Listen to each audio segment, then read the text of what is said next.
السلام علیکم، welcome to my channel novel memories. Listeners, آج میں سپاس گزار کی ایپیسوڈ 10 ریڈ کرنے جا رہی ہوں۔ چلیں شروع کرتے ہیں۔ ٹھیک اس واقعے کے 5 سال بعد وہ ہسپتال میں تھا جب اس کے موبائل پہ کال آ رہی تھی۔ مصروف ہونے کی وجہ سے اس نے وہ کال کاٹ دی اور ایسا متعدد بار ہوا۔ ہسپتال سے فارغ ہونے کے بعد جب اس نے موبائل دیکھا تو اس پہ میسج آیا ہوا تھا، Ibad I want to talk to you.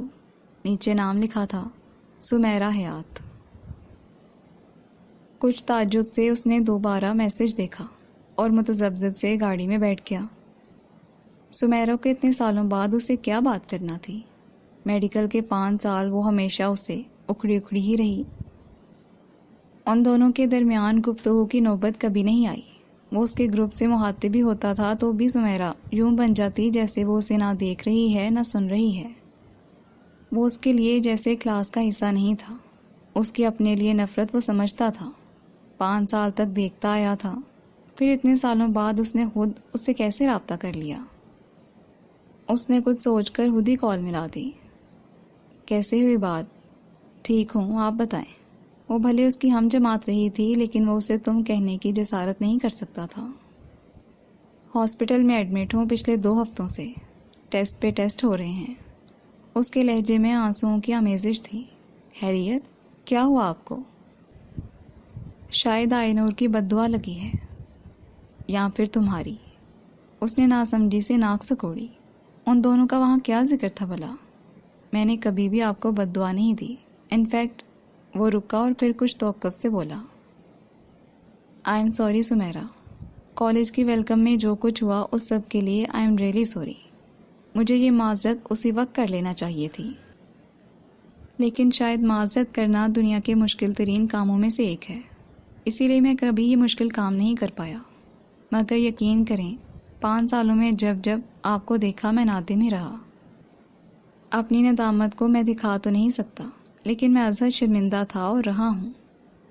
تمہیں نادم ہونے کی ضرورت نہیں ہے۔ یہ بات تمہاری کی گئی بے عزتی کا میں نے اسی وقت بدلہ پورا کر دیا تھا، لیکن بدلہ لے لینے کے بعد بھی مجھے سکون نہیں آیا۔ شاید میں سخت کینہ پرور ہوں، آسانی سے معاف کرنا میری فطرت میں نہیں ہے۔ جو ایک بار برا لگ جائے وہ ہمیشہ ہی مجھے برا لگتا ہے، چاہے وہ کتنا ہی اچھا کیوں نہ ہو۔ سموئل خاموش رہا، پھر جیسے وہ طنزیہ ہنسی۔ کینسر ڈائگنوز ہوا ہے مجھے۔ سموئل کو کرنٹ لگا۔ Cancer? Breast cancer, stage 2۔ Doctors کہہ تو رہے ہیں کہ خطرے کی زیادہ بات نہیں ہے، لیکن کینسر کا نام ہی خطرہ ہے، اور میں خود ڈاکٹر ہوں تو جانتی ہوں کہ ڈاکٹرز کو تسلیاں دینے کی عادت ہے۔ سو سیڈ ٹو ہیئر دس۔ اسے سمجھ نہیں آئی وہ کیا کہتا۔ اسے سچ میں افسوس ہوا تھا، اتنی چھوٹی عمر میں وہ اتنی بڑی بیماری کا شکار ہو گئی تھی۔ 2 ہفتوں سے سوچ رہی ہوں کہ بیٹھے بیٹھے یہ سب کیا ہو گیا۔ 6 مہینے پہلے ہی تو میری شادی ہوئی ہے، ابھی تو زندگی شروع ہوئی تھی اور یکدم ختم ہو گئی۔ اس کی آواز بھرا گئی۔ زندگی ختم نہیں ہوئی سمیرہ، وقت سے پتہ چل گیا بیماری کا، اور ٹریٹمنٹ شروع ہو گیا ہے تو یقیناً اللہ شفا بھی عطا کریں گے۔ یقیناً اس آزمائش میں کوئی بہتری ہوگی۔ وہ طنزیہ ہنسی۔ بہتری یہی ہے کہ مجھے شدت سے پچھتاوا ہونے لگا ہے کہ میں نے تمہاری اور آئینور کی زندگی تباہ کر دی، اسی لیے تو شاید اپنی زندگی کی تباہی دیکھ رہی ہوں۔ سموئل پھر سے چونکا۔ ایسے کیوں کہہ رہی ہیں آپ؟ کیونکہ تم نہیں جانتے کہ تمہارے اور آئینور کے درمیان تمام فساد میری وجہ سے پیدا ہوا ہے۔ یہ بات سموئل دم ساد کر رہ گیا۔ وہ کیا کہنے جا رہی تھی؟ یہ میں تھی جس نے ریچل سے وہ سب کروایا۔ یہ میں تھی جس سے تمہاری اور آئینور کی خوشی برداشت نہیں ہو سکی، کیونکہ میں تمہیں سکون میں نہیں دیکھنا چاہتی تھی۔ میں تمہارے اور آئینور کے درمیان اتنی بدگمانی پیدا کرنا چاہتی تھی کہ تم دونوں کبھی ایک دوسرے کی شکل تک نہ دیکھو۔ اور اس دن کے بعد سے ان دونوں نے کہاں ایک دوسرے کی شکل دیکھی تھی؟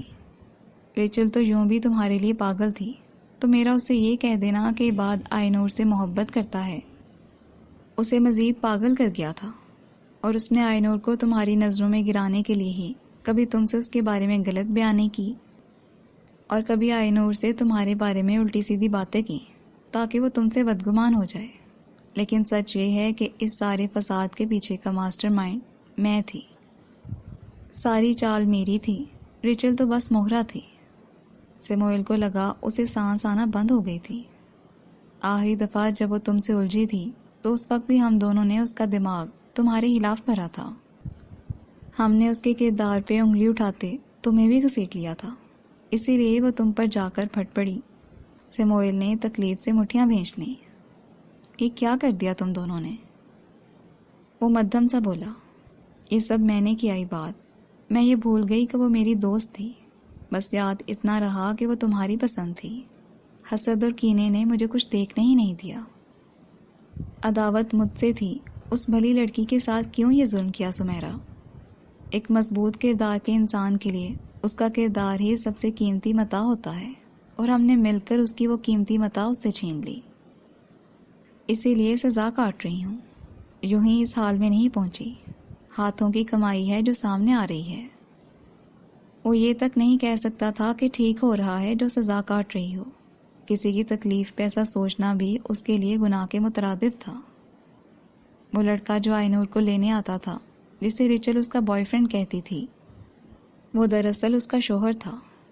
سیموئل کو پہلے سے بھی زیادہ شدید دھچکا لگا۔ شوہر؟ ہمیں بھی اسی دن پتہ چلا جب ہمارا لاسٹ وائوا تھا۔ اس کا نکاح ہو چکا تھا اس لڑکے سے، اسی لیے وہ اسے پک اپ کرتا تھا۔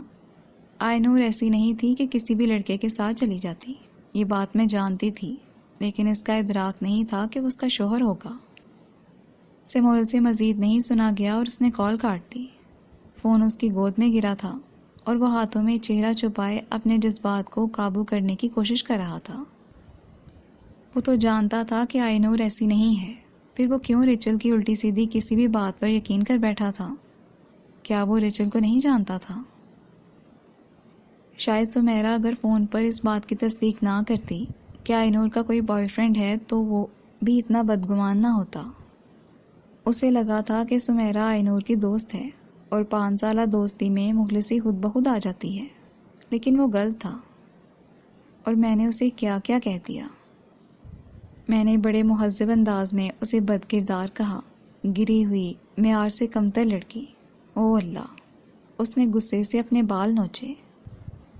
سیموئل عباد صاحب، تبھی تو آپ کی سزا ہے کہ آپ 5 سال بعد بھی اسے نہیں بھولے، جس کا 5 سال پہلے نکاح ہو چکا تھا۔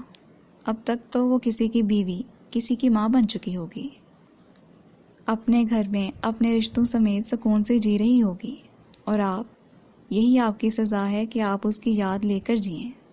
اندر سے کوئی اس پہ ہنس رہا تھا۔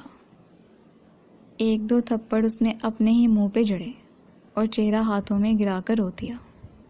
ڈھونڈو اس لڑکی کو، چاہے وہ پاتال میں ہی کیوں نہ چلی گئی ہو، اسے ڈھونڈو اور اس کے قدموں میں بیٹھ کر معافی مانگو، ورنہ یہ بوجھ لے کر ہی ساری زندگی پھرنا پڑے گا۔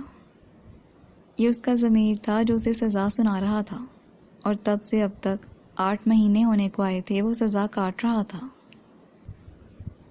فاطمہ نے ہاؤس جاب کے لیے اپنے کالج سے ملحقہ کسی ٹیچنگ ہسپتال کو نہیں چنا تھا۔ وہ اپنے کسی ہم جماعت کا سامنا نہیں کرنا چاہتی تھی۔ اسے لگتا تھا کہ اس دن پورے کالج کے سامنے وہ بے لباس ہو گئی تھی، اب وہ کسی کا سامنا کبھی بھی نہیں کر سکتی۔ اس دن گھر لوٹ کر وہ 2 دن کمرے میں بند بس روتی رہی تھی۔ عباد کی نظروں میں اس کے لیے ہمیشہ اتنا احترام رہا تھا جتنا وہ دیکھنا چاہتی تھی۔ مرد کم ہی کسی لڑکی کا احترام کرتا ہے، اور جس کا کرتا ہے وہ واقعی اس کی حقدار ہوتی ہے۔ اسے لگتا تھا کہ وہ عزت اور احترام اس کا حق ہے جو اسے مل رہا ہے۔ اس نے ساری زندگی اپنے نسوانی پندار کو کسی آبکینے کی طرح سنبھال کر رکھا تھا۔ وہ بہت محتاط ہو کر رہتی تھی، فالتو کبھی کسی سے کوئی بات نہیں کی، اپنی ذات کے گرد ایک احاطہ قائم کر رکھا تھا جسے کوئی پار نہیں کر سکتا تھا۔ لیکن اب ایک جھٹکے میں سب تباہ ہو گیا، وہ بھی اسی مرد کے ہاتھوں جس نے اسے خود اپنی نظروں میں محترم بنایا تھا۔ ابا اسے کئی بار پوچھ چکے تھے کہ کیا ہوا ہے۔ اس کی متورم آنکھیں اور ناک یہ بتانے کے لیے کافی تھے کہ کچھ ہوا ہے، لیکن کیا ہوا تھا وہ کبھی مر کر بھی ابا کو نہیں بتا سکتی تھی، اسی لیے لب سی لیے تھے۔ اب ان لبوں سے کبھی سیموئل آباد کا نام نہیں نکلنا تھا، یہ طے تھا۔ میں حالہ کے پاس سے آ رہی ہوں، وہیں رہ کر ہاؤس جاب کروں گی۔ نہ جانے کب اس نے بالا ہی بالا سب طے بھی کر لیا، حالہ سے بھی بات کر لی اور ابا کو بتا رہی تھی۔ ابا کو بتا دینا کافی ہوتا تھا کہ امی کو تو ابا ہی منا لیتے تھے۔ یہاں رہ کر ہاؤس جاب کرنے میں کیا مسئلہ ہے بیٹا، تم اپنی کلاس کی ٹاپرز میں سے ہو، تمہیں تو پیڈ ہاؤس جاب بڑے آرام سے مل جائے گی، اور وہ بھی تمہاری مرضی کے کسی ڈپارٹمنٹ میں۔ ابا کو اس کے فیصلے کی وجہ سمجھ نہ آ سکی۔ میں یہاں کے کسی ہسپتال میں ہاؤس جاب نہیں کرنا چاہتی۔ مگر کیوں؟ ایسا کیا ہوا ہے فاطمہ؟ مجھے بتاؤ، میری پریشانی مت بڑھاؤ۔ انہیں اب سچ مچ تشویش ہونے لگی تھی۔ بس کسی دوست سے جھگڑا ہوا ہے، مجھے اب اس کی شکل نہیں دیکھنا۔ وہ اتنا ہی بتا سکتی تھی جو کافی حد تک سچ بھی تھا۔ تو تم اس ہسپتال میں مت جاؤ جہاں وہ ہے، یہاں اور بھی بہت سے ہسپتال ہیں۔ یہ بھلا اتنا آسان کہاں تھا؟ اس لڑائی کو ایک دنیا نے دیکھا ہے ابا، میں ان میں سے کسی کا سامنا نہیں کرنا چاہتی۔ یہ کہنا بھی تکلیف دہ تھا۔ سوچ لو اچھی طرح سے، دوسرے شہر میں رہنا بہت سے مسائل پیدا کر دے گا۔ میں سب طے کر چکی ہوں، اگلے ہفتے میں جا رہی ہوں حالہ کے پاس۔ ابا بس اسے دیکھ کر رہ گئے۔ تمہیں ایک بار شمشاد سے پوچھ لینا چاہیے تھا، اب ہم سے زیادہ وہ تمہارا گارجین ہے۔ اس نے گہرا سانس لیا۔ اس حوالے سے تو سوچا ہی نہیں تھا کہ اب وہ اپنے ہر عمل کے لیے اس کے سامنے جواب دہ ہے۔ اسے بتا دوں گی۔ اس نے شمشاد کو فون پہ بتا دیا تھا۔ وہ بھی اگلے ہفتے دبئی جا رہا تھا۔ اس کی بات سن کر کچھ الجھ گیا۔ دوسرے شہر جا کر رہنے کی کیا تو کیا یار، یہاں بھی تو ہوتی ہوگی نا جو تم نے کرنی ہے۔ جب کالج جہاں ہے، ہسپتال یہاں ہیں، تو دوسرے شہر جانے کی کیا سوجی ہے تمہیں؟ فاطمہ کے لیے جھوٹ بولنا مشکل امر تھا، مگر وہ اسے سچ بتا کر اپنی شامت نہیں بلوا سکتی تھی۔ وہ اسے یہ بتا دیتی کہ وہ کسی سے فرار چاہتی ہے، اسی لیے جا رہی ہے، تو وہ اس بندے کی نسلیں کھنگال ڈالتا جو وہ نہیں چاہتی تھی۔ ہوتی ہے یہاں بھی ہاؤس جاب، مگر مجھے جس شعبے میں کرنی ہے وہ یہاں نہیں ہے۔ جھوٹ بولنا مشکل تھا، لیکن اس نے بول ہی لیا۔ شمشاد کا منہ بن گیا۔ یہاں اتنے بڑے ہسپتالوں میں شعبہ نہیں ہے، اور وہاں جہلم کے چھوٹے سے ہسپتالوں میں شعبہ ہوگا۔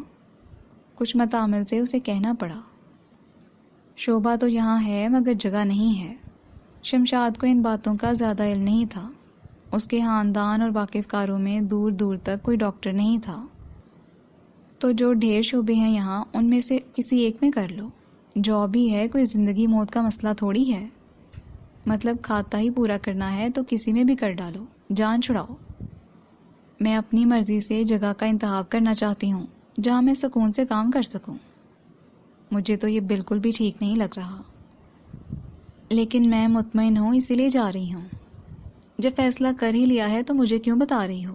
جاؤ، یوں بھی تم مجھے سمجھتے ہی کیا ہو؟ میری اہمیت تمہاری نظر میں دو کوڑی کی بھی نہیں ہے۔ شمشاد نے غصے سے کال بند کر دی۔ فاطمہ کو اپنا رشتہ کہیں سے بھی رتابہ اور دانش سے مختلف نہیں لگا تھا۔ وہ دونوں بھی ایسے ہی تھے۔ رتابہ فیصلے کر کے دانش پہ مسلط کرنے کی کوشش کرتی، جس پہ وہ چڑھتا تھا۔ وہ بھی یہی کر رہی تھی۔ کیا واقعی انسان کی تعلیم اس میں احساس برتری انڈیل دیتی ہے؟ اسے خود پہ افسوس ہوا۔ ابھی مجھے مت روکیں، اگلی دفعہ جو کہیں گے بنا چون چرا کے مان لوں گی۔ اس نے بس اسے پیغام بھیجا تھا، سوچ لو، اگلی بار جو کہوں گا پھر وہ ماننا ہی پڑے گا۔ تم زبان دے رہی ہو۔ کچھ دیر بعد اس کا میسج آیا تھا، سوچ لیا۔ اس نے جلدی سے جواب بھیجا، لیکن اس وقت وہ بالکل بھی یہ تصور نہیں کر سکتی تھی کہ اگلی بار جو وہ کہنے والا ہے وہ ایک طوفان لانے والا ہے۔ وہ حالہ کے پاس جہلم چلی گئی تھی اور شمشاد دبئی، لیکن اپنی فیملی کی جانب سے اسے بہت کچھ سننے کو ملا تھا کہ اس کو بیوی کو حد میں رکھنا نہیں آتا، لگام ڈالنا نہیں آتا۔ جیسے تیسے اس نے فاطمہ کی وجہ سے وہ سب باتیں برداشت کر لیں۔ یہ کون سا پہلی مرتبہ تھا؟ ہاؤس جاب میں وہ بے حد مصروف ہو گئی۔ گھر پہ بات بھی کم ہی ہوتی، اور شمشاد سے تو بالکل ہی کم، لیکن جب بھی وقت ہوتا وہ اسے کال کر لیتی۔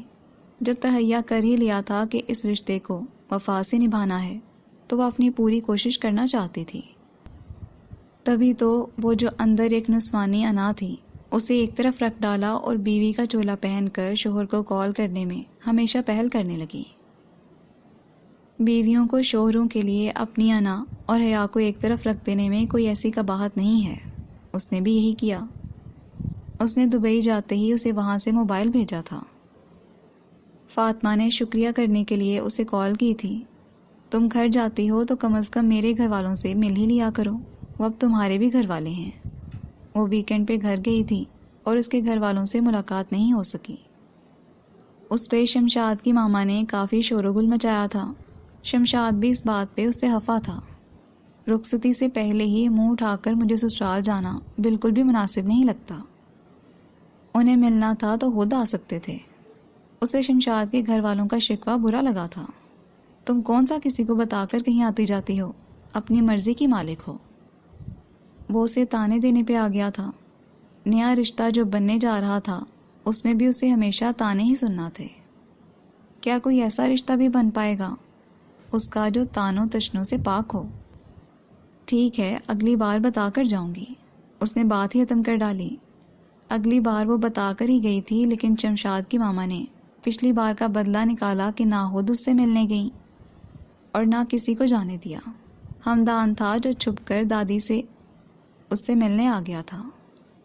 اتنا مس کرتا ہوں نا آپ کو، پتہ نہیں کہاں جا کر بیٹھ گئی ہیں، دنیا کے دوسرے کونے میں۔ تم تو یوں بھی اتنی بڑی کلاس میں آ گئے ہو کہ اب میں تمہیں نہیں پڑھا سکتی۔ وہ اب بھی اس کے بچوں کی طرح روٹنے پہ مسکرا دی۔ پڑھائی لکھائی کے علاوہ بھی کوئی تعلق ہے ہمارا؟ کبھی تو اس پڑھائی لکھائی سے نکل کر بھی سوچا کریں۔ جب تک آپ سے بات نہ کر لوں سکون نہیں آتا۔ میسج کرو تو جواب نہیں، کال کرو تو اٹھاتی نہیں، بہت زیادہ بزی ہو گئی ہوں۔ وہ سچ میں بعض اوقات 36 اور بعض اوقات 48 گھنٹے کی ڈیوٹی کرتی تھی۔ اس کے بعد تو بس وہ لمبی تان کر سوتی کہ موبائل کا کسے ہوش ہوتا، بجتا رہتا کسی کونے میں پڑا اس کی بلا سے۔ کبھی سائلنٹ پہ ہی لگا ہوتا، اٹھ کر دیکھ بھی لیتی تو اتنی آوازار ہوتی کہ واپس کال کرنے کا دل ہی نہ چاہتا۔ بزی کا تو پتہ نہیں، بدل ضرور گئی ہیں، پہلے جیسی بات نہیں رہی۔ اب وہ ہمدان کو بس دیکھ کر رہ گئی۔ وہ سچ کہہ رہا تھا، اب پہلے جیسی بات نہیں رہی تھی۔ اپنا غرور وقار کھو کر پہلے سی بات کہاں رہتی ہے؟ تمہارے لیے ہمیشہ پہلے جیسے ہی رہوں گی میرے طوطے۔ وہ اتنا بڑا ہو گیا تھا کہ اب اس کے گال پہ چٹکی کاٹتے اسے عجیب سا لگتا تھا۔ بس پرندے ہی ہمدان سے ملانے کو، چاچو کا کبوتر، چاچی کا طوطا، دادی کا کوا، مامی کا عقاب۔ بس کسی کا گدھ نہ بن جاؤں۔ برے برے منہ بناتا وہ فاطمہ کو ہنسانے لگ گیا۔ شروع کے 6 مہینے اس نے میڈیسن میں لگائے اور اگلے 6 مہینے پیڈز میں۔ اس کا ارادہ پیڈز میں ہی اسپیشلائزیشن کا تھا، جس کا اظہار اس نے ایک بار شمشاد سے کر ڈالا۔ اسپیشلسٹ؟ وہ کچھ الجھا۔ وہ بننے کے لیے تم مزید پڑھو گی؟ پڑھنا تو پڑتا ہی ہے، پڑھے بنا کیسے آگے بڑھا جا سکتا ہے؟ رہنے دو پھر۔ اس نے بیزاری سے منع کر دیا۔ جتنا پڑھ لیا ہے بہت ہے۔ پڑھ پڑھ کر تم میرے اور اپنے درمیان تعلیمی فرق کو بڑھاتی جا رہی ہو۔ کل کو یہ مت کہنا کہ اب ماسٹرز کے بعد پی ایچ ڈی بھی کرو، کیونکہ میں بڑی ڈاکٹر بن چکی ہوں۔ میں ماسٹرز ہی کر لوں تو سمجھو پی ایچ ڈی ہو گئی، مزید نہیں پڑھنا میں نے۔ آپ کو نہیں کہوں گی پڑھنے کے لیے، لیکن مجھے پڑھنے سے مت روکیں۔ تم نے ڈاکٹر بننا تھا، وہ تم بن گئی، اب بس کرو یہ پڑھائیاں اور شادی کی تیاریاں کرو۔ ہاؤس جاب تمہاری بس ختم ہے، اگلے مہینے میں بھی پاکستان آ رہا ہوں۔ میرا بزنس جہاں پاؤں جما چکا ہے، اچھا بھی چل جائے گا۔ اس بار میں اکیلے آنے کی بجائے تمہارے ساتھ واپس دبئی آنا چاہتا ہوں۔ فاطمہ بالکل گنگ رہ گئی۔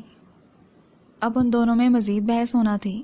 وہ کیا کرتی کہ ان دونوں کی ذہنیت اتنی مختلف تھی کہ بنا بحث کے کوئی معاملہ حل ہوتا ہی نہیں تھا۔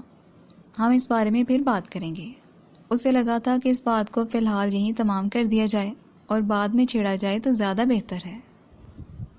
بعد میں وہ اسے منا لے گی، لیکن شمشاد اس موڈ میں نہیں تھا۔ پھر شیر کوئی بات نہیں، جو بات ہو رہی ہے وہ ابھی ہو رہی ہے، اور میں کہہ رہا ہوں کہ تم نے ڈاکٹر بننا تھا، تمہاری وہ خواہش پوری ہو چکی ہے۔ اب تم نہ کوئی نوکری کرو گی نہ مزید پڑھو گی۔ فاطمہ کا ماتھا ٹھنکا۔ کیا مطلب نوکری نہیں کروں گی؟ یہ نوکری کا یہاں کیا ذکر؟ جو بھی اسے بولتے ہیں پریکٹس، وہ تم نہیں کرو گی۔ کسی کلینک یا ہسپتال نہیں جاؤ گی، نہ کوئی اپنا سیٹ اپ بناؤ گی۔ مجھے اپنے گھر میں گھر کا سکون اور ماحول چاہیے، ہسپتال کا نہیں۔ شمشاد، اس کی بات پہ وہ بالکل شاکڈ رہ گئی تھی۔ اب جب کہ پرواز کا وقت تھا، وہ اس کے پر کاٹنے کی بات کر رہا تھا۔ تو میں کہتا تھا نا کہ جتنی شرائط لگانی ہے لگا لو، میں ایک ہی بار منواؤں گا اپنی شرط۔ تو میری شرط یہی تھی کہ تم نوکری نہیں کرو گی آئین اور فاطمہ، کیونکہ مجھے کوئی ورکنگ لیڈی نہیں چاہیے۔ فاطمہ نے کرب سے آنکھیں موند لیں۔ اس شخص نے اسے کہاں لا کر پٹھا تھا؟ میں ڈاکٹر بن رہی تھی تو آپ جانتے تھے نا کہ میں ورکنگ لیڈی ہی ہوں گی۔ ضروری تو نہیں ہے کہ ہر ڈاکٹر نوکری بھی کرے، لاکھوں لڑکیاں ہیں جو ڈاکٹر ہو کر بھی گھر سنبھال رہی ہیں۔ ایک لڑکی کو ڈاکٹر بنا کر گھر بٹھا دینا، اس میں ملک و قوم کا بھی نقصان ہے اور اس لڑکی کا بھی حق مارنا ہے۔ وہ اسے نرمی سے سمجھانے لگی، قائل کرنے کی کوشش کرنے لگی۔ بات سنو، ملک و قوم کی مجھے رتی بھر پرواہ نہیں ہے۔ میں نے نہ اس ملک میں رہنا ہے، نہ قوم میری سگی ہے جس کی فکر میں گھلا جاؤں۔ مجھے کیا لگے ملک و قوم سے؟ جہاں تک تمہاری بات ہے، تمہیں ہمیشہ تمہارا حق دیا ہے، اب تم مجھے میرا حق دو اور اس سب کو ختم کرو۔ ڈگری تمہیں ملنا تھی، مل گئی، بات ختم۔ اب مزید مشکلات مت کھڑی کرو۔ اوف، وہ کیسے اس شخص کو قائل کرتی جس کی سوچ محدود تھی؟ شمشاد، بات کو سمجھیں، وہ رو دینے کو تھی۔ تم نے کہا تھا کہ تمہیں جہلم جانے دوں، اگلی بار تم میری ہر بات بنا چون چرا کے مان لو گی، زبان دے کر پھر رہی ہو۔ اس نے یاد دلایا۔ پھر نہیں رہی میں، لیکن یار تم بحث بہت کرتی ہو۔ ٹھیک کہتی تھی ماما کہ پڑھی لکھی لڑکیاں بس اپنی ہی کہنا جانتی ہیں۔ وہ چپ ہو گئی اور کال کاٹ دی۔ 2 دن بعد پھر سے اس نے کال کی تھی، لیکن وہ اس موضوع پہ اپنے موقف سے 1 انچ بھی ہلنے کے لیے تیار نہیں تھا۔ اس کی ہاؤس جاب ختم ہو گئی تو وہ واپس گھر آ گئی۔ گھر لوٹ کر اس نے 2 ہفتے کا وقفہ لیا اور قریبی ایک ہسپتال میں نوکری شروع کر دی۔ 2 دن بعد ہی شمشاد کی کال آ گئی۔ تم نوکری کر رہی ہو؟ اف کبوتر اف، اس نے ہمدان پہ دانت پیسے۔ گھر نہیں بیٹھ سکتی میں، کیونکہ مجھے پریکٹس کرنا ہے۔ میں نے منع جو کیا ہے۔ اس بار وہ چلایا تھا۔ یہ پہلی بار تھا کہ وہ اس پہ چلایا تھا، اور فاطمہ بالکل برف کی بن گئی تھی، بالکل فریز۔ تم پہ کون سی بات کا اثر ہوتا ہے آئینور فاطمہ؟ تم جیسی خود سر اور ہٹ دھرم لڑکی میں نے آج تک نہیں دیکھی۔ فاطمہ کی آنکھوں میں پانی آنے لگا۔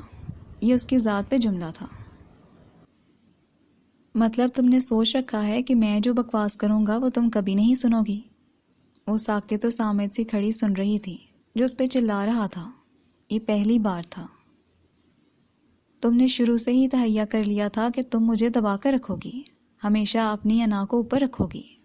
اس کو جیسے ہوش آیا، اسے اپنے لیے کچھ بولنا تھا، خاموشی سے اسے چلاتے ہوئے نہیں سننا تھا۔ میں اپنا رائٹ مانگ رہی ہوں جس کو آپ دبا رہے ہیں۔ میں کچھ نہیں جانتا۔ تم نے ڈاکٹری پڑھنا تھی، پڑھ لی، اب بس اور نہیں، اور یہ میرا آخری فیصلہ ہے۔ فاطمہ نے آنسو صاف کیے۔ کیا یہ سچ تھا کہ آپ نے میرا انتخاب صرف اس لیے کیا کہ آپ کو ایک ڈاکٹر بیوی چاہیے تھی؟ اس کے سوال پہ شمشاد بالکل چپ ہو گیا اور فاطمہ کو اپنا جواب مل گیا۔ وہ سمجھ گئی کہ اس کی ماں سالوں پہلے ٹھیک کہہ رہی تھی، وہی تھی جو بے وقوف بنتی رہی، اور چونکہ اب میں ڈاکٹر بن گئی ہوں تو آپ کی خواہش پوری ہو گئی۔ آپ کی سب میں واہ واہ ہو گئی کہ اس کی بیگم ڈاکٹر ہے۔ یہ ڈاکٹر بیگم کا تمغہ آپ کو سینے پہ سجانا تھا جس کے لیے آپ نے مجھے استعمال کیا۔ اس سے زیادہ آپ کچھ چاہتے نہیں تھے، اس لیے اب میں کیا چاہتی ہوں اس سے آپ کو سروکار نہیں رہا۔ وہ ہنوز خاموش تھا۔ بہت شکریہ۔ جس پسند کو محبت اور نہ جانے کیا کیا بتایا گیا تھا وہ بلاخر ایک خواہش تھی، آج آپ نے یہ ثابت کر دیا۔ کال اس نے بنا کسی جواب کے کاٹ دی تھی۔ شمشاد پھر کال ملاتا رہا لیکن اس نے اٹینڈ نہیں کی۔ اس نے میسج بھیجا، ڈرو اس وقت سے جب تم کال کرتے کرتے پاگل ہو جاؤ اور میں بھی ایسے ہی اٹینڈ نہ کروں۔ وہ واقعی ڈر گئی۔ اگلی بار اس کے کال کرنے پہ اس نے کال اٹھا لی۔ میں اگلے ہفتے کی فلائٹ سے پاکستان آ رہا ہوں، ماما آئیں گی ڈیٹ فکس کرنے، میں چاہتا ہوں تم ذہنی طور پہ تیار رہو۔ اس نے چھوٹتے ہی کہا، مجھے رخصتی پہ اعتراض نہیں ہے، شکر ہے کسی بات پہ تمہیں بھی اعتراض نہیں ہے۔ وہ طنزیہ ہنسا، لیکن فاطمہ کو اس کا طنز شبہ تھا، وہ پہلے ایسے بات نہیں کرتا تھا۔ پلیز مجھے جاب اور اسپیشلائزیشن سے مت روکیں۔ اگر وہ اس کے سامنے ہوتا تو شاید وہ اس کے سامنے ہاتھ جوڑ دیتی۔ اس بار میں تمہاری بات نہیں مان سکتا فاطمہ، کیونکہ ہر بات ماننے والی نہیں ہوتی۔ اس نے لب بھینچ لیے۔ میں ہفتے کی رات کو پہنچوں گا، تب تک تم یہ نوکری والا معاملہ ختم کرو، بھابیاں تمہیں ڈیٹ فکس ہوتے ہی مائیوں بٹھا دیں گی۔ وہ اپٹن وغیرہ جو بھی ہوتا ہے وہ لگانے کا ہمارے خاندان میں بڑا رواج ہے دلہن کو۔ ہماری دادی کہتی تھیں کہ دلہن پہ روپ اچھا آتا ہے۔ وہ بات کے اختتام پہ ہنس دیا اور فاطمہ رو دی۔ پھر وہ اسے اپنی کی گئی شاپنگ کے متعلق بتانے لگا، جو فاطمہ نے سنی انسنی کر دی۔ اسے مردوں کی خریداری میں کوئی دلچسپی نہیں تھی۔ شمشاد، اس سے پہلے کہ وہ کال کاٹ دیتا، اسے اپنا موقف پیش کرنا تھا۔ میں جاب نہیں چھوڑوں گی چاہے کچھ بھی ہو جائے۔ وہ یکدم خاموش ہو گیا۔ تھوڑی دیر پہلے کا جوش مفقود ہو چکا تھا۔ چاہے مجھے ہی چھوڑنا پڑے۔ فاطمہ کا دل لرزا تھا۔ اسے چھوڑنے کا مطلب وہ جانتی تھی۔ چھوڑنا اتنا آسان نہیں رہا تھا۔ تم جیسی لڑکی شوہر تو چھوڑ سکتی ہے، لیکن ضد نہیں۔ کال کٹ گئی اور ساتھ فاطمہ کا دل بھی۔ مجھ جیسی لڑکی؟ وہ زیر لب بڑبڑائی، ہتک سے گال تمتمانے لگے۔ موبائل ایک طرف ڈال دیا، آنکھیں بھل بھل آنسو بہانے لگیں۔ میں کیسی لڑکی ہوں؟ اسے بری طرح یہ بات یاد آیا۔ اس نے بھی ایسے ہی اسے تم جیسی لڑکی کہا تھا۔ میں کیسی لڑکی ہوں اللہ کہ ہر مرد مجھے یہ طعنہ مارتا ہے؟ کیا میں سچ میں ایک بری لڑکی ہوں، بد کردار ہوں، گھر توڑنے والی ہوں؟ کیا اتنی محنتوں اور سنبھل سنبھل کر زندگی گزارنے کے بعد مجھے دوسروں سے حقارت سے یہی سننا تھا؟ اس نے آنکھوں سے آنسو بار بار صاف کیے، لیکن وہ پھر سے بہنے لگ جاتے۔ ابھی کتنے امتحان اور تھے۔ وہ تھک گئی تھی اتنے سالوں کے مسلسل امتحانات سے۔ محنت نے اسے نہیں تھکایا تھا، تھکایا تو اسے ارد گرد کے رویوں نے تھا۔ ہمارے گرد اتنی منفی کردار ہیں، اتنے منفی رشتے ہیں جو ہماری مثبت سوچ، مثبت توانائی کو تباہ کرنے میں ہی جتے رہتے ہیں۔ شمشاد نے کہا کہ وہ ضد لگا کر بیٹھی ہے۔ کیا یہ ضد تھی؟ اس نے طعنہ دیا کہ اس جیسی لڑکی شوہر چھوڑ سکتی ہے۔ کیا وہ واقعی ایسی لڑکی تھی جس کے لیے شوہر چھوڑ دینا بہت آسان تھا؟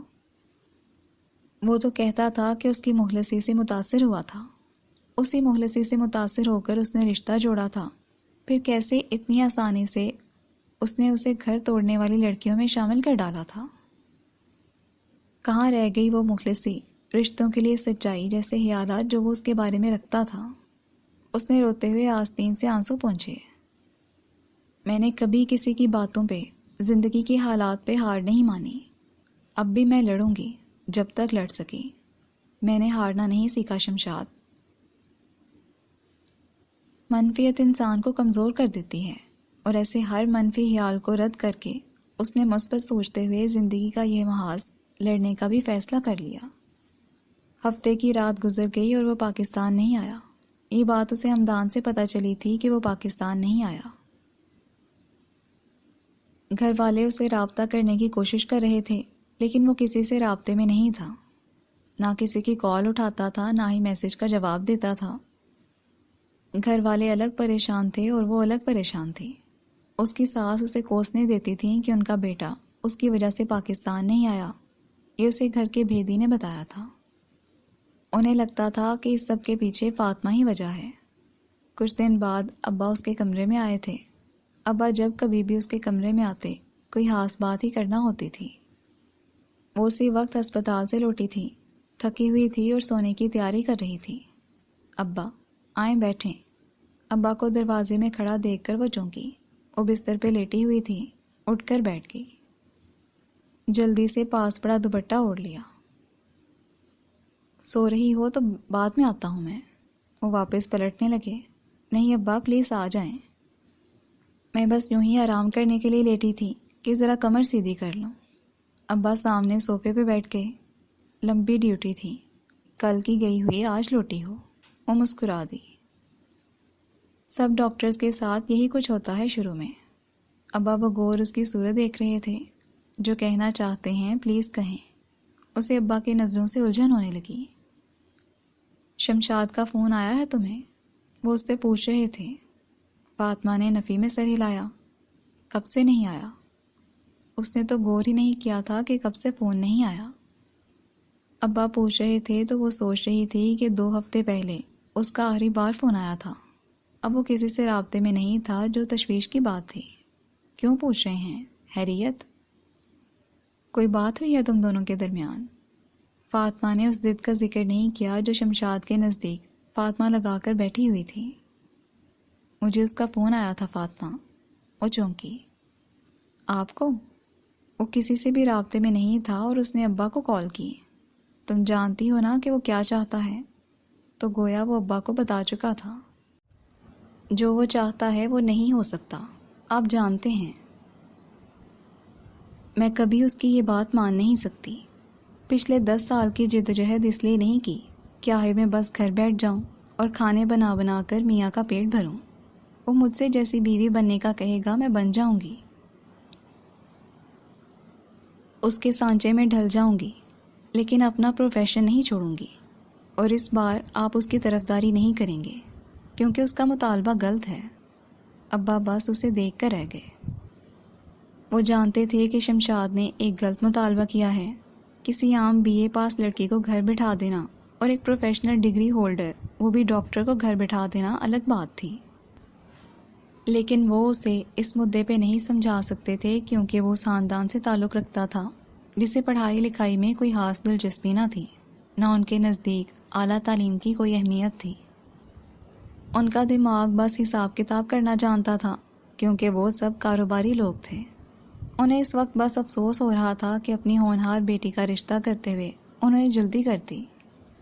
وہ شخص اس سے ذہنی مطابقت نہیں رکھتا تھا اور جتنا بھی پڑھ لکھ جاتا اس کی ڈگریاں اسے یہ سمجھ نہیں دے سکتی تھیں کہ وہ ایک لڑکی کا حق مار رہا ہے.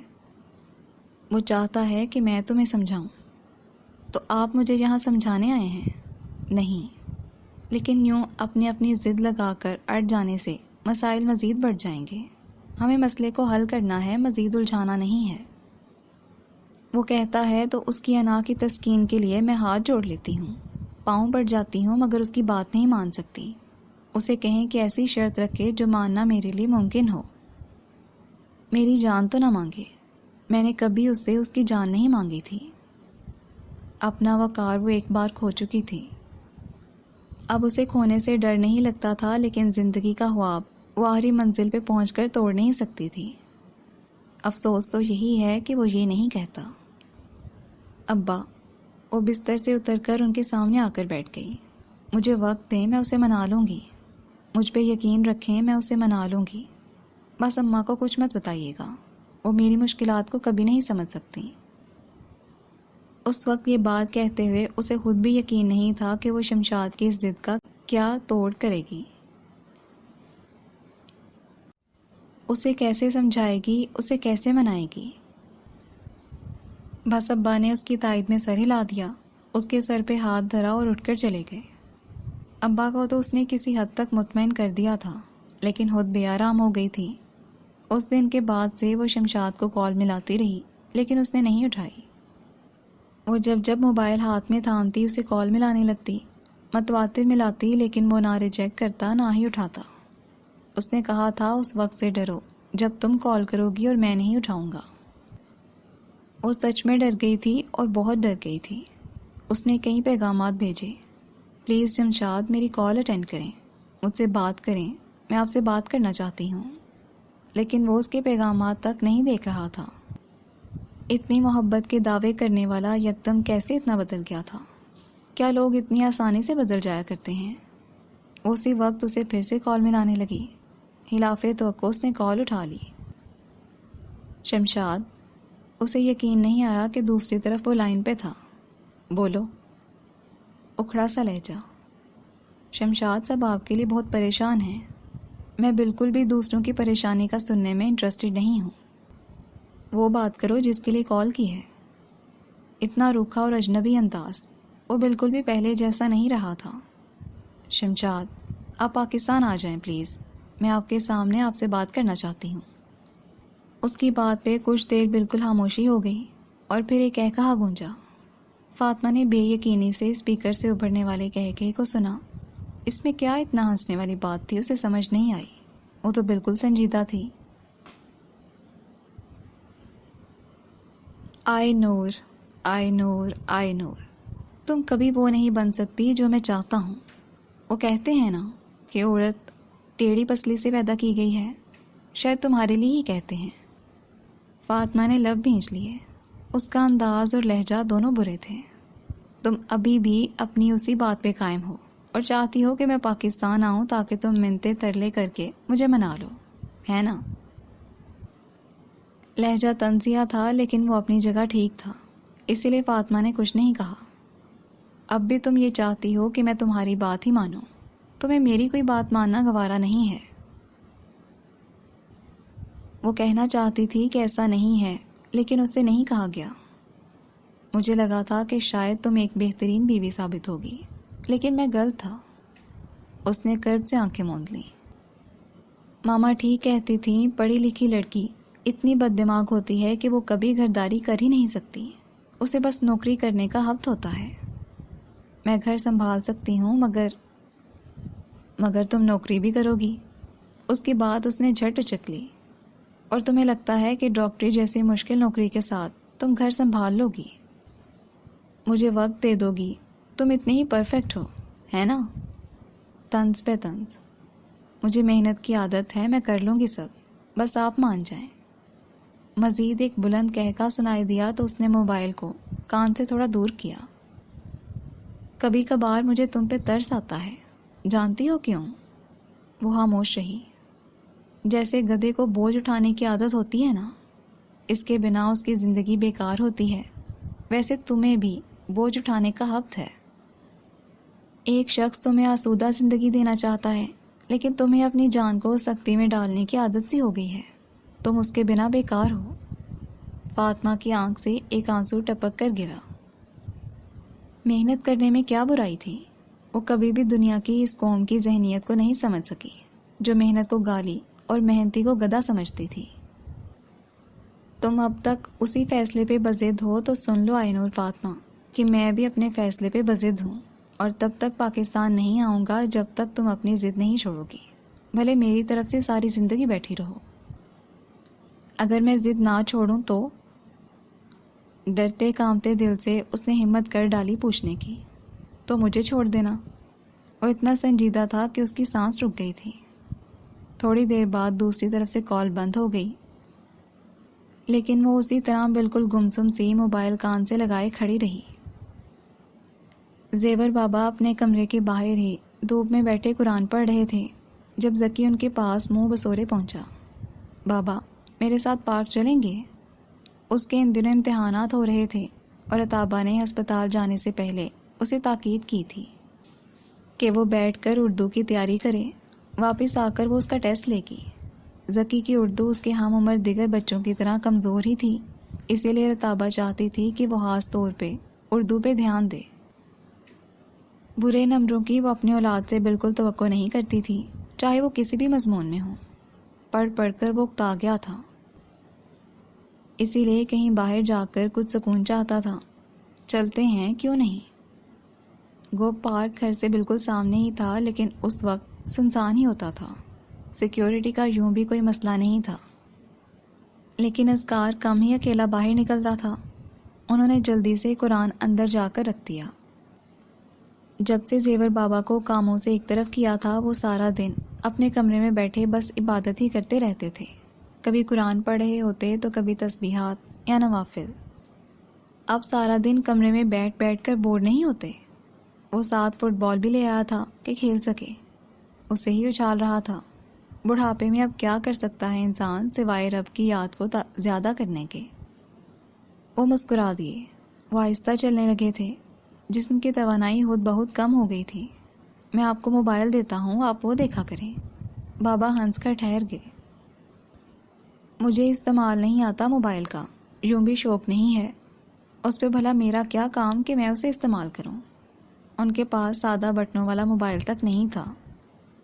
کرنل صاحب نے خود خرید کر بھی دیا تھا، لیکن انہوں نے منع کر دیا کہ انہیں اس کی ضرورت نہیں ہے۔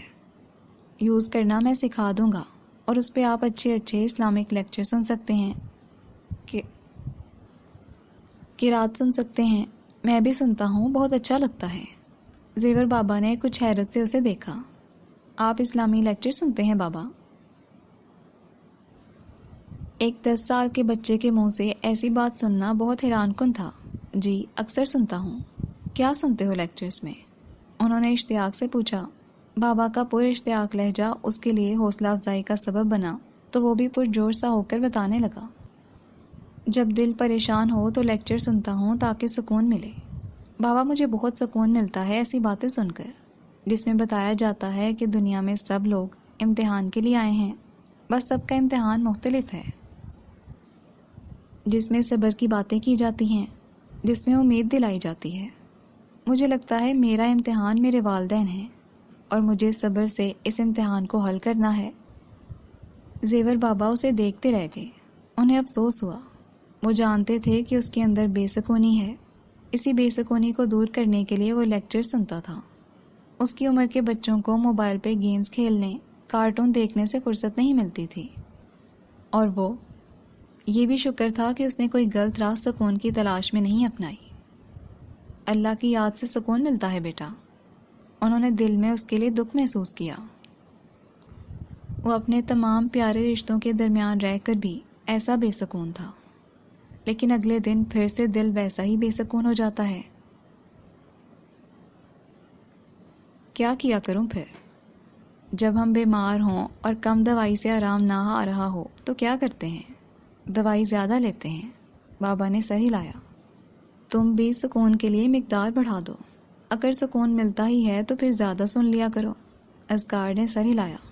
مجھے یہ سب سننے سے عجیب طرح کی طاقت ملتی ہے، اور پھر مجھے احساس ہوتا ہے کہ میرا دل بہت کمزور ہو گیا ہے بابا۔ ذرا سی بات پہ پریشان ہو جاتا ہے، رونا آ جاتا ہے مجھے، اور میرے دوست میرا مذاق اڑاتے ہیں کہ لڑکے رویا نہیں کرتے۔ میں کیا کروں کہ مجھ سے اپنا رونا کنٹرول نہیں ہوتا۔ بابا نے اسے ساتھ لگا لیا۔ رونا بری بات تو نہیں ہے، ہر بشر کو رونا آتا ہے، چاہے وہ مرد ہو یا عورت، لیکن ذرا سی بات پہ رونا کمزوری کی علامت ہے، اور ہمیں بہادر بننا ہے، کمزور نہیں۔ بہادری اسی میں ہے کہ دل کو سمجھایا جائے کہ ذرا سی بات پہ پریشان مت ہو، مشکل وقت میں مضبوط رہنا سیکھے۔ چھوٹی چھوٹی باتوں پہ روتے رہو گے تو کیسے بڑی باتوں کا مقابلہ کرو گے؟ بڑی باتیں کیا ہوتی ہیں؟ مجھے تو یہی باتیں بڑی لگتی ہیں جو مجھے رلاتی ہیں۔ بابا اسے کیا بتاتے کہ زندگی میں بہت بڑے دکھ بھی اٹھانے پڑتے ہیں۔ کچھ باتیں اس سے بھی بڑی ہوتی ہیں جن پہ تم روتے ہو۔ جیسے دیکھو، میں جب چھوٹا تھا تو میری اماں فوت ہو گئیں۔ یہ ایک بڑا دکھ تھا۔ میں رویا تھا، لیکن پھر میں نے خود کو بہادر کر لیا۔ پھر ابا مجھے یہاں اکیلا چھوڑ گئے۔ میں پھر بھی رویا تھا، لیکن پھر میں نے حالات کو قبول کر لیا۔ پھر ابا بھی مجھے دنیا میں لاوارث چھوڑ گئے۔ یہ دکھ بھی بڑا تھا، اور میں رویا، لیکن میں نے صبر کرنا سیکھ لیا۔ یہ بڑے دکھ تھے، لیکن میں نے ان کا مقابلہ کیا۔ ایسے دکھ سب کی زندگی میں آتے ہیں، اور ہمیں ان کا مقابلہ بہادر بن کر کرنا ہوتا ہے۔ ہر وقت رونے سے انسان کمزور ہو جاتا ہے، اور اللہ کو مضبوط بہادر انسان پسند ہے۔ کیا تم ایسے نہیں بننا چاہتے کہ اللہ تمہیں پسند کریں؟ اذکار نے جھٹ سے سر اس بات میں ہلایا۔ تو بات پہ مت رویا کرو، ٹھیک ہے؟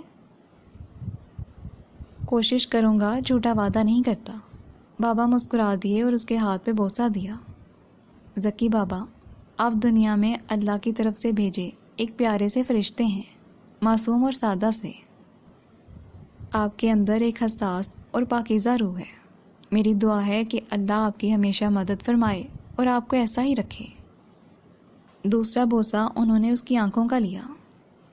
میرا کوئی اپنا نہیں ہے، لیکن آپ مجھے ایسے ہی پیارے ہیں جیسے سگی اولاد کی اولاد ہو۔ اس کے بالوں پہ ایک بوسہ دیا۔ اے بڈھے! رتابہ اس بری طرح چلائی کہ وہ دونوں کانپ اٹھے۔ مڑ کر دیکھا تو وہ دانت پیس کر بھینچی مٹھیوں کے ساتھ کھڑی تھی۔ اپنا بیگ اور سامان اس نے وہیں گھاس پہ گرا دیا اور بھاگتی ہوئی ان کی طرف آئی۔ ذکی اور بابا بس حیران کھڑے تھے۔ گھٹیا انسان، میرے بچے کو کیوں چوم چاٹ رہا ہے؟ اس نے قریب آ کر ذکی کو پرے کیا اور بابا کو دھکا دیا۔ چھوٹی بی بی، میں تو بابا کے لیے یہ سب کسی صدمے سے کم نہ تھا۔ ہمت کیسے ہوئی میرے بچے کو ہاتھ لگانے کی، چومنے کی؟ میرا بیٹا معصوم ہے۔ نا سمجھ ہے تو اس کا مطلب ہے کہ تم اس کا ناجائز فائدہ اٹھاؤ۔ بابا کی آنکھیں حیرت سے پھیل گئیں۔ اتنا گندا الزام! ان کی 7 نسلیں ایسا سوچ نہیں سکتی تھیں جو وہ کہہ رہی تھی۔ رتابہ نے مڑ کر اذکار کو دیکھا جو ماں کے یوں چلانے سے سہما کھڑا تھا۔ متوخر سا ماں کو دیکھ رہا تھا جو ہذیانی انداز میں چلا رہی تھی۔ اذکار کو یوں سراسیمہ کھڑا دیکھ کر اسے مزید غصہ آیا۔ تمہاری ہمت ہوئی بھی کیسے؟ وہ آگے بڑھی اور بابا کو پھر سے دھکا دیا تو وہ گر گئے۔ ماما! اذکار کی چیخ بلند ہوئی جس کی رتابہ نے کوئی پرواہ نہیں کی۔ اندر سے آبدہ بھاگی ہوئی آئی۔ کیا ہوا بی بی؟ سامنے کا منظر اسے پریشان کر گیا تھا۔ غلطی ہوئی جو تمہیں بس کام سے نکلوایا، اسی دن تمہیں گھر سے نکلوا دیتی تو اچھا ہوتا۔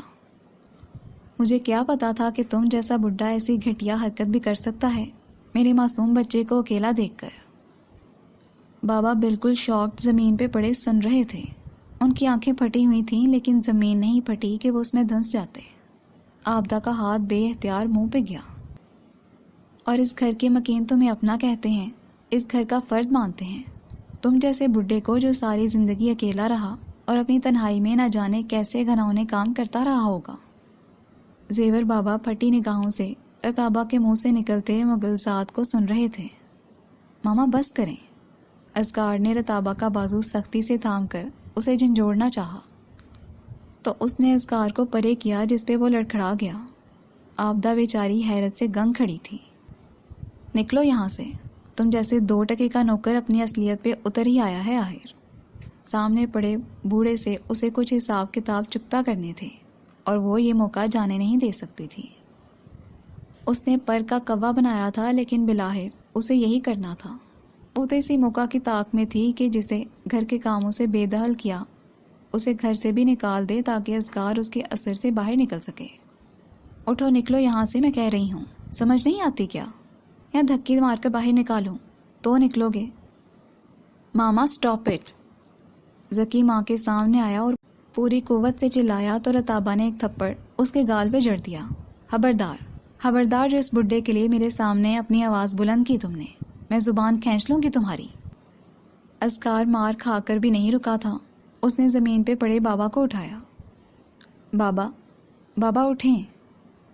زیور بابا یوں تھے جیسے مومی پتلا ہوتا ہے، نہ جان ہوتی ہے نہ سانس لیتا ہے، بس جو جس طرف موڑ دے مڑ جاتا ہے۔ 10 سال کے اذکار نے جب انہیں سہارا دے کر اٹھایا تو اسے ان کا وجود ایسے ہی لگا۔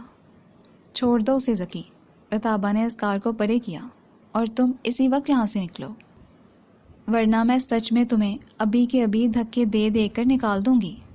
زیور بابا بالکل شاکڈ کھڑے تھے جیسے ان میں جان نہ باقی ہو۔ رتابہ نے ان کا بازو تھاما اور انہیں کھینچنے لگی۔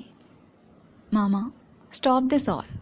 اذکار نے رتابہ کو پرے کرنا چاہا جو زیور بابا کو بازو سے تھامے گھسیٹ رہی تھی۔ ان کی پتھرائی نظریں اور ڈھلکتا سر یہ بتانے کو کافی تھا کہ ان کا جسم تو شاید پھر بھی بے عزتی کا بار اٹھانے کے لیے زندہ ہو، لیکن اندر سے ان کی موت ہو چکی تھی۔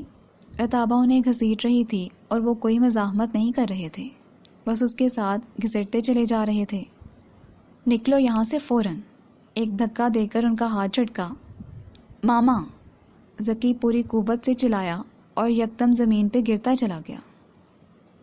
رتابہ اس کی طرف مڑی تو وہ زمین پہ گر چکا تھا۔ ذکی! وہ اس کی طرف بھاگی تھی۔ اسے سیدھا کرتے رتابہ نے اس کا گال تھپکا۔ ذکی، کیا ہوا ہے تمہیں؟ ذکی وہ بے ہوش ہو چکا تھا۔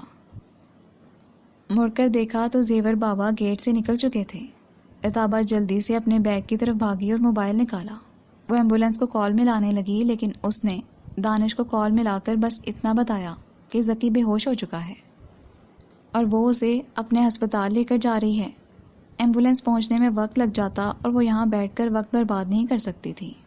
اس نے اذکار کو آبدہ کی مدد سے گاڑی میں ڈالا اور گاڑی میں بیٹھ گئی۔ میں ذکی کو ہسپتال لے کر جا رہی ہوں، پاپا آئیں تو بتا دینا۔ گاڑی میں بیٹھتے ہوئے اس نے گھر کے کونے پہ فٹ پاتھ پہ بیٹھے زیور بابا کو دیکھا جن کا سر گھٹنوں پہ ٹکا تھا۔ منحوس بڈھا! اور نفرت سے بڑبڑائی اور گاڑی بھگا لے گئی۔ اسپتال کی ایمرجنسی میں اذکار کو لے جایا گیا تھا اور وہ پاگلوں کی طرح اپنے سینئر ڈاکٹرز کو کالز ملا رہی تھی۔ اسے نہیں پتا تھا کہ اذکار کو کیا ہوا ہے، وہ کیوں یکدم بے ہوش ہو گیا تھا۔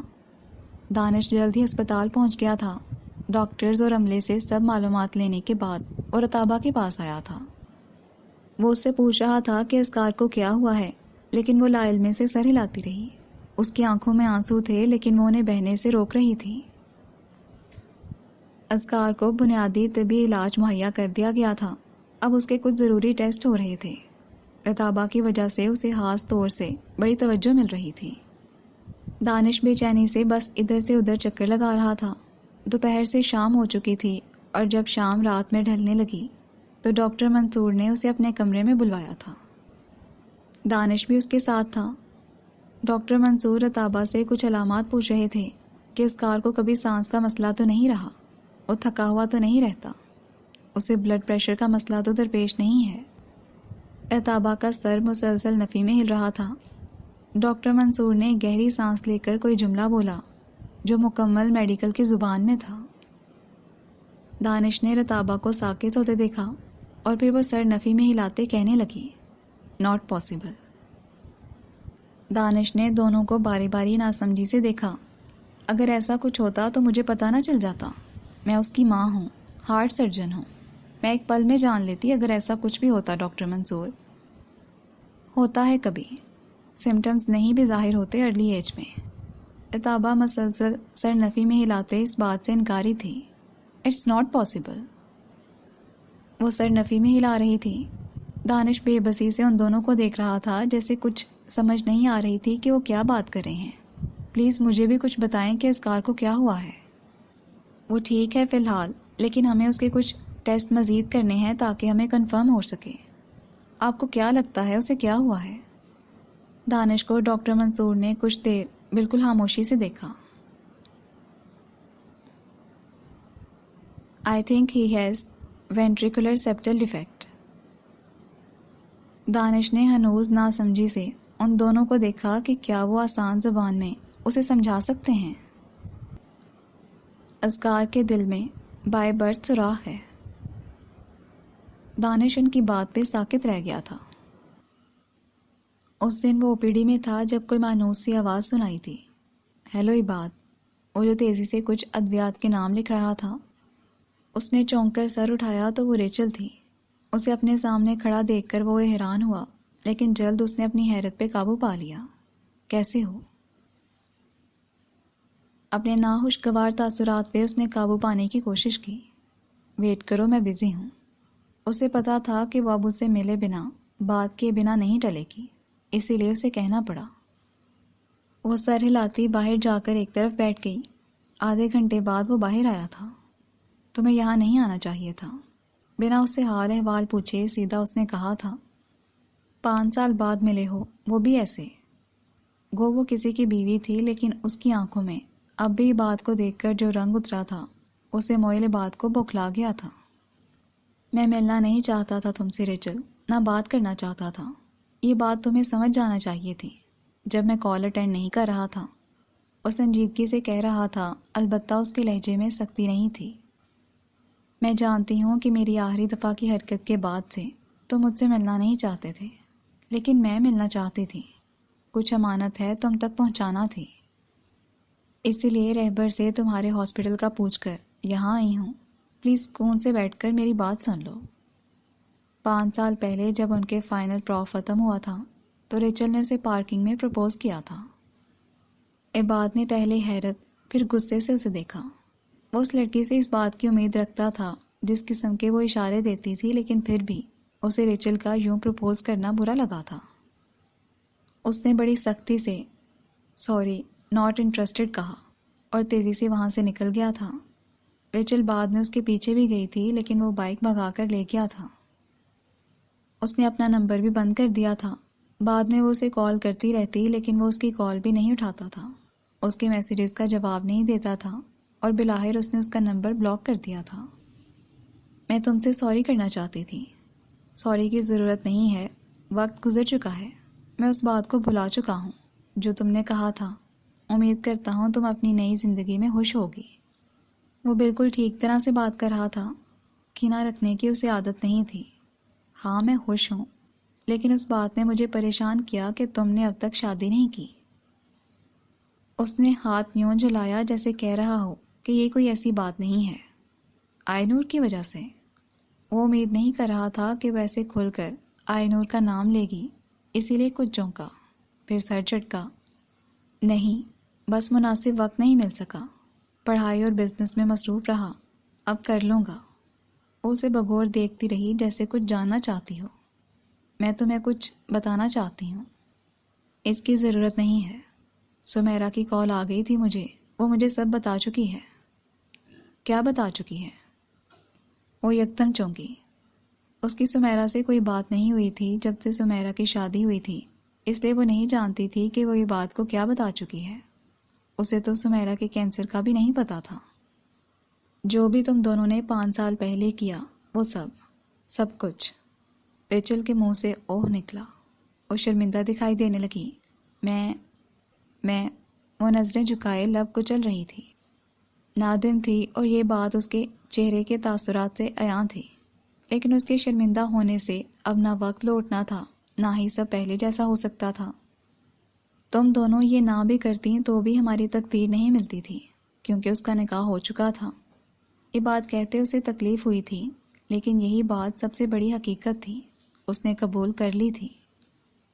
ہاں اس کا نکاح ہو چکا تھا، لیکن رخصتی نہیں. ریچل نے جھٹ سے کہا. ایک تمسرانہ مسکراہٹ نے سیموئل کے لبوں کو چھوا. یہ 5 سال پرانی بات ہے ریچل، شاید تم بھول رہی ہو. اب تک تو اس سے آگے اسے کہا نہ گیا. اس نے لب بھینچ لیے. اس کی اب تک رخصتی نہیں ہوئی بات. اس کی بات پہ سیموئل کو جھٹکا لگا. اب تک؟ مطلب تم جانتی ہو وہ کہاں ہے؟ تم اس سے رابطے میں ہو؟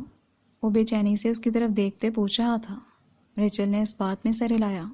اس نے سوچ لیا تھا کہ جو نقصان اس نے بات اور آئی نور کا کیا تھا وہ اس کا ازالہ کرے گی، تبھی وہ وہاں آئی تھی. اس کا بھانجا ہمارے ہاسپٹل میں ایڈمٹ تھا. اس کی بڑی بہن ہمارے ہی ہاسپٹل میں سرجن ہے. وہ مجھے وہیں ملی تھی پچھلے دنوں. سیموئل نے بے چینی سے ریچل کو دیکھا. اس کی رخصتی نہیں ہوئی بات، بلکہ ریچل نے ایک پل کو توقف کیا. ایک گہری سانس خارج کی. اس کی رخصتی اب کبھی نہیں ہوگی. سیموئل نے ناسمجھی سے ریچل کو دیکھا اور پھر اس کے چہرے کا رنگ بدل گیا. لسنرز، سپاس گزار کی ایپیسوڈ 10 کمپلیٹ ہو گئی ہے. نیکسٹ ایپیسوڈ کے ساتھ جلدی ملاقات ہوگی. اللہ حافظ.